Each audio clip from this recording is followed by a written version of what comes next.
হরে কৃষ্ণ সবাইকে, আশা করছি তোমরা সকলেই ভালো আছো। তো আজকে আমি শেয়ার করতেছি একটা বড়ার ঝোল রেসিপি। এটা অনেক ইয়ামি হয়েছিল। তো এটা আমি গিয়ে গ্রিন চানা ডালকে আমি ব্লেন্ড করে নিয়েছি, আর সাথে একটু হিং, হলুদ, লবণ দিয়ে আমি এটাকে বড়া বানিয়ে নিয়েছি।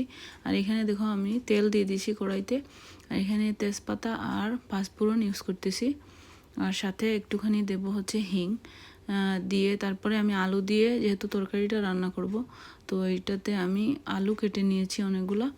আর আলু এখন আমি দিয়ে দিচ্ছি আলু, আর এখানে আলুগুলোকে একটু এই পাঁচফোড়ন আর তেলের সাথে আমি একটু ভেজে নেব। আর দিয়ে দিচ্ছি হলুদ, হলুদ দিয়ে আর লবণ দিয়ে আমি একটুখানি এখানে ভেজে নেব।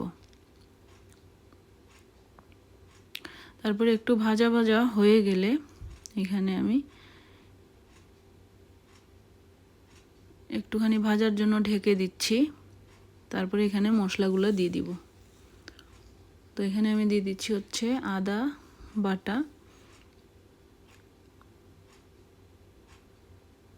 আদা বাটা দিয়ে একটু নেড়ে চেড়ে দিচ্ছি, কারণ আদাটা একটু কাঁচা আছে, তো আদাটা একটু ভাজা ভাজা হয়ে যাবে একটু নেড়ে দিলে।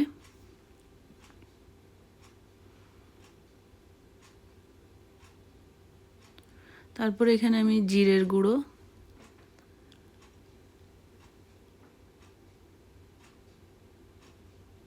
জিরে ধনিয়া গুঁড়ো, সব মশলাগুলো যা যা দেওয়ার দিয়ে দিব। এখন একটা মশলা আমার কাছে আছে ভাজা জিরে আর ধনিয়া গুঁড়ো, সেটা আমি এখানে দিয়ে দিচ্ছি। এটা ভাজা মশলাটা। তো ভাজা মশলাটা দিলে তরকারিটা অনেক ভালো একটা গন্ধ আসে। তো এখানে আমি আর একটু করে লবণ দিয়ে দিচ্ছি, কারণ প্রথমে আমি অল্প করে লবণ দিয়েছিলাম। একটু দিয়ে দিচ্ছি লঙ্কা গুঁড়ো।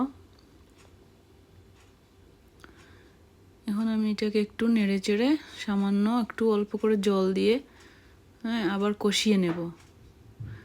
আলুটা সেদ্ধ হওয়া পর্যন্ত আমরা এটাকে কষিয়ে নেব। তো অল্প করে একটু জলটা দিয়ে দিচ্ছি, যাতে মশলাটাও একটু কষানো হয়ে যায়, আর সাথে আমার আলুগুলোও সিদ্ধ হয়ে যায়। তো অনেক দিন পরে আজকে রান্না করলাম বড়ার ঝোলটা।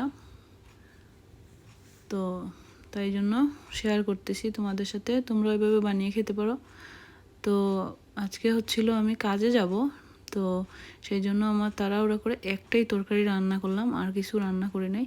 তো একটাতেই শুধু ফোকাস দিচ্ছি, কারণ এদিকে বড়াটাও যেহেতু বানাতে হবে। তো দেখো আমি এখানে চেক করতেছি যে আলুগুলো সিদ্ধ হয়ে গেছে কিনা। তো আলুগুলো সিদ্ধ হয়ে গেলে এখানে আমি দিয়ে দিব জল। তো এই তরকারিটাতে অনেকখানি ঝোল দিতে হয়, কারণ গিয়ে বড়াগুলা দেওয়ার পরে বড়াগুলা কিন্তু মানে রসটা শুষে নেয়, সেই জন্য একটু বেশি করেই ঝোল দিয়ে পাতলা করে প্রথমে বানাতে হয়। তারপর যেহেতু আমি বড়া ইউজ করব, সেই জন্য আমি বেশি করে জল দিয়ে দিচ্ছি তরকারিতে। আর পরিমাণ মতো লবণটা চেক করে নিতে পারো।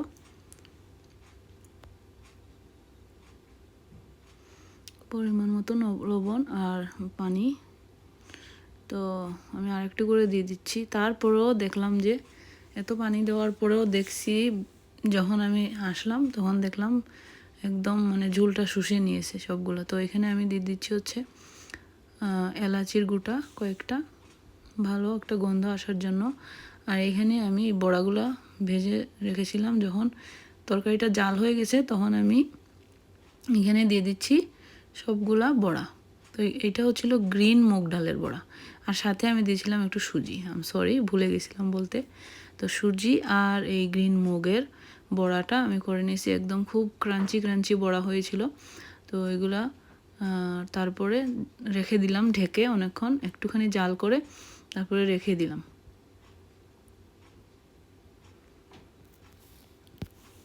একটু ঢাকা দিয়ে 2-3 মিনিটের মতো একটু করে জাল করে নেব।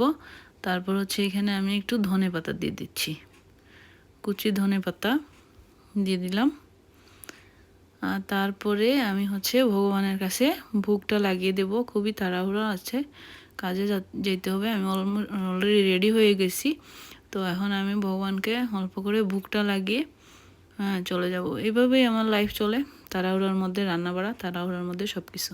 হরে কৃষ্ণ, ভালো থাকবে সবাই।